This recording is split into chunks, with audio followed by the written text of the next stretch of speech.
Augustus Caesar was born September 23, 63 BCE, as Gaius Octavius. He played a pivotal part in world history as he came to be the first Roman emperor before his death on August 19, 14 CE. He was known for his many admirable traits, including his astounding levels of patience, his efficiency in ruling a kingdom, and also his technical skill and prowess. When it comes to emperors who did wonders for their people, Augustus Caesar is basically the prototype. Historians cite him as the main reason Rome enjoyed its prosperous and peaceful era, known as Pax Romana. He was the real deal, and we haven't even begun to talk about how wealthy he was. But before we get into Augustus Caesar's wealth, we should give you some perspective on the wealth of emperors at this time. Believe it or not, Augustus Caesar was the great-nephew of none other than Julius Caesar. Yes, that Julius Caesar, the one from the Shakespeare play, and who met his end uttering the now famous words, et tu, Brute? Julius Caesar played a hugely influential role in young Augustus's life, and even saw him as a son, as evidenced by him formally adopting Augustus as well as Augustus's son, and named him as his chief personal heir. Apparently, Julius Caesar was the one that first introduced the young future emperor to politics, and even took him out on military campaigns, as well as victory tours. These guys were close. So, just how much money did Julius Caesar have? Well, it's tough to say. On account of the conversion rate of the money used at the time, the sesterti is nearly impossible to accurately figure out, and other factors like figuring out how much owning land in ancient times equates to dollars in modern times. So we'll start by saying this is just an estimate. But what we can say is that Julius Caesar left every male citizen in Rome 300 sesterti in his will, and we know that he left Augustus around 75% of what was left of his fortune. This equates to around 530 million sesterti, and we aren't even talking about land, crops, livestock, and all that good stuff. In today's times, that would be around $750 million.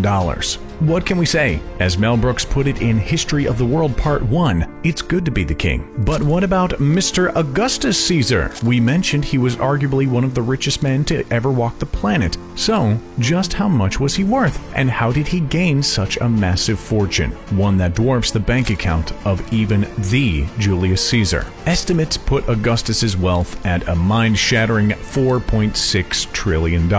That's trillion with a T. And getting to a trillion ain't easy, and frankly, he had some help. We already told you that his great-uncle Julius left him a rather impressive amount of dough in his will. So, right off the bat, Augustus was off to a good start, and he was only 18 when he received this massive lump sum from great-uncle Jay. And get this, when Augustus Caesar was officially emperor of Rome, he was wildly underestimated by his cohorts and potential conspirators. Under his rule, Augustus restored Rome to being a republic, and was the mind behind the financial reforms that led to the Principate, or the first era of the Roman Empire. It was a time known as Pax Romana, an era of peace, prosperity, and wealth. Augustus also reformed the monetary system while simultaneously greatly expanding Roman territory, which is where he dipped his toe into the Trillionaires Club. Actually, wait, he had 4.6 trillion. That's a little more than just dipping your toe in. You're a full-on trillionaire and then some by that point.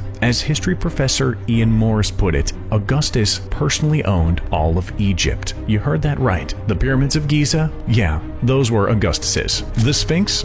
Yeah, that was Augustus's too. All of that land? You guessed it, all Augustus's. To put it another way, he personally owned the fifth of the wealth of an empire that was responsible for approximately 30% of the entire world's gross domestic product. Now, that's how you become a multi-trillionaire. So, just what did he do with all that money? Well, besides maintaining a military and kingdom, he was known for constructing massive architectural wonders. The Theater of Marcellus and Forum of Augustus come to mind, but his magnum opus may very well be the Temple of Mars the Avenger. Yet, historians say that on a personal level, Augustus had no interest in personal luxury. Basically, he was a multi-trillionaire, but didn't let it go to his head. What a guy! But constructing these massive structures takes time and a lot of money. And while we don't know the exact price of the Theater of Marcellus, there have been think pieces about how much similar structures cost, including the Colosseum. Estimates put a huge $435.3 million price tag on the Colosseum. So that should give you some perspective on just how much it took to build these ancient masterpieces. Augustus lived a full and fruitful life, up until his death on August 19, 14 CE, at the ripe old age of 75. Does that month's name now sound suspiciously like our favorite emperor? Well, there's no coincidence there. Augustus named the month of August after himself. Before, it was known as Sextilia, which means sixth in Roman. We gotta say, we think August has a better ring to it. Nice job, Caesar. After his death, he was succeeded by his adopted son Tiberius, and the line of Roman emperors continued. But before we go, we want to talk a bit about who the richest man to ever live was. Some say it was indeed Augustus Caesar. Others will tell you it has to be King Solomon, worth an estimated $2.2 trillion. Others will say it was Jacob Fugger, who started the first European welfare housing program and was worth around $500 billion. So what's going on here? Why are so many people cited as the richest person of all time, when clearly Augustus Caesar beats them all with his $4.6 trillion?